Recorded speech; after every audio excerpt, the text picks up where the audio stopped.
Hello বন্ধুরা, আমি প্রিয়াঙ্কা। আজকে তোমাদের সাথে এমন একটা চিকেনের রেসিপি শেয়ার করছি যেটা পরোটা, রুটি, লুচি, ফ্রাইড রাইস ও পোলাওর সাথে খেতে দুর্দান্ত লাগবে। আর সবথেকে মজার ব্যাপার হলো এটা বানানোর জন্য সেমন কোনো উপকরণের প্রয়োজন নেই।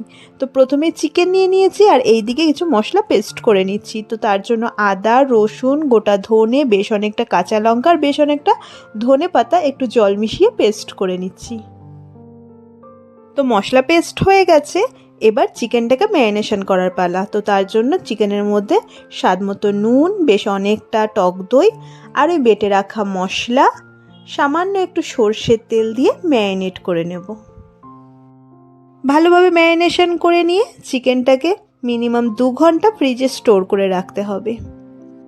প্রয়োজনে সময় কম বেশিও করা যেতে পারে, তবে আমি মোটামুটি 2 ঘন্টার মতনই রেখেছিলাম আর তারপর চিকেনটাকে বার করে নিয়েছি। আর এবার গ্যাসে একটা কড়াই বসিয়ে তাতে কিছুটা সর্ষের তেল গরম করে গোটা গরম মশলা ফোড়ন দিয়ে দিচ্ছি 2টো বড় সাইজে কুচি করে রাখা পেঁয়াজটা দিয়ে তাতে কিছুটা পরিমাণে নুন দিয়ে একদম গোল্ডেন ব্রাউন করে ভেজে নেব পেঁয়াজটা যখন গোল্ডেন ব্রাউন হয়ে যাবে এবং সফট হয়ে যাবে তখন এর মধ্যে একে একে চিকেনগুলোও দিয়ে দিচ্ছি।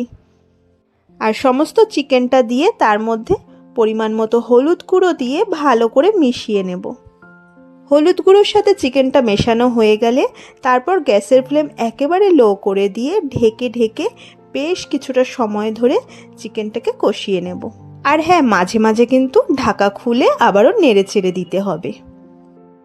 ঠিক এভাবেই ততক্ষণ অবধি কষাবো যতক্ষণ না চিকেনটা একেবারে সফট হয়ে যায় আর চিকেনের গা থেকে বেশ কিছুটা পরিমাণে জল বেরোয়।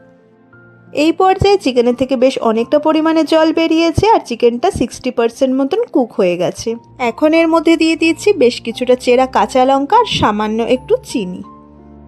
আর এবার ঢাকা ছাড়া হাই ফ্লেমে চিকেনের এক্সট্রা জল একেবারে শুকিয়ে নেব। চিকেনের এক্সট্রা জল যখন শুকোতে শুরু করবে তখন এর মধ্যে অর্ধেকটা লেবুর রস দিয়ে দিচ্ছি আর দিচ্ছি বেশ কিছুটা ধনেপাতা কুচি। ব্যাস, এবার চিকেনটা একেবারে সেদ্ধ হওয়া অবধি ঢাকা ছাড়াই এভাবে নাড়িয়ে চাড়িয়ে রান্না করে নেব। আর গ্রেভিটাও কিন্তু একেবারে মাখো মাখো হয়ে যাবে। তারপর গ্যাসের ফ্লেম বন্ধ করে সার্ভ করা অবধি ঢাকা দিয়ে রাখবো। তারপর গরম গরম সার্ভ করে ফেলতে হবে। খেতে অসাধারণ লাগে, তাই দেরি না করে ঝটপট বানিয়ে খান। আজকের মতো এইটুকুই, দেখা হবে আবার অন্য একটা ভিডিওতে। টাটা।